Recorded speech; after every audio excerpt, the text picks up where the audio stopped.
The other where Snow Whites really emerge is when companies or people in leadership in that organization are more insightful than somebody else. And I'm going to spend some time trying to help decipher this very simple word insight into something more profound as to how it enables innovation.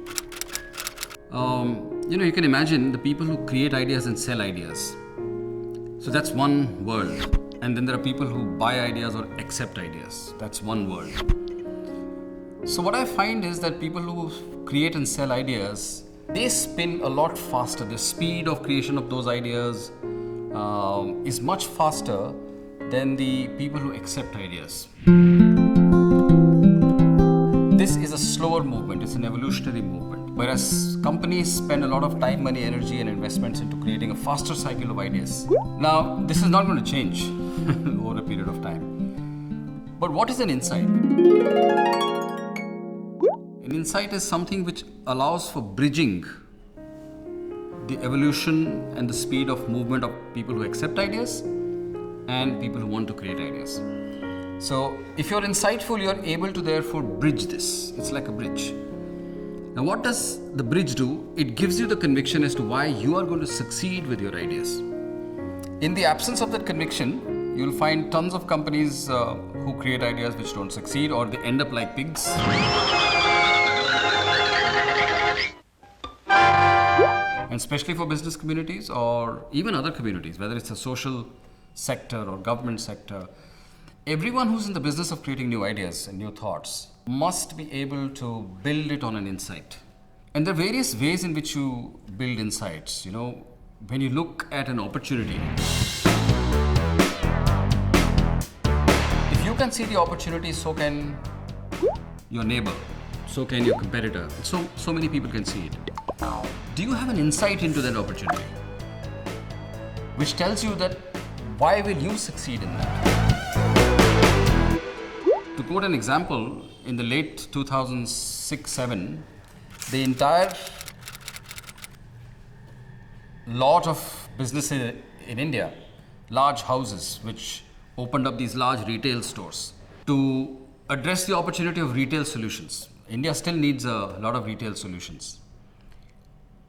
Did they have an insight as to why they will succeed, or were they basing this entire investments that they did based on the promise that because there is a need, all you have to do is to be there and you will succeed? When the first signs of slowdowns happened in 2008-09, all these businesses have folded their investments.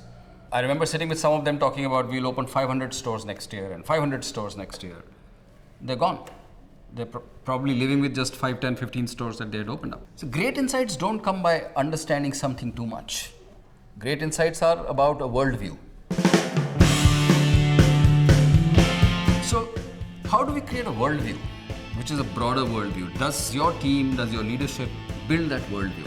Or are you just very vertical? I remember talking to a friend of mine who heads a global business, and he was saying the biggest challenge I have today is that my team, which runs a global business, has come from their own vertical. So somebody is a marketing chief, he's come from marketing. Somebody is a finance chief, somebody is a human resources chief. They're very good in their fields. But when you run a global business, you need to have the capability to connect the dots. And he's saying, I'm missing that. And that's true for many companies. Whether you run a global business or you run even a large business where you need to create more and more ideas in countries like India, which is still a big opportunity space. The capacity to connect the dots. Now, this capacity to connect the dots is what being insightful really is.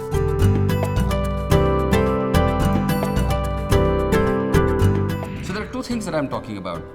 Create a breakthrough not only in your products and technology and process. Create a breakthrough in the convenient truths about how you perceive yourself. Second, be more insightful. Build in being insightful as a leading capability in your teams and your leaders. Building expertise should not be the core thread of your effort. Expertise will happen.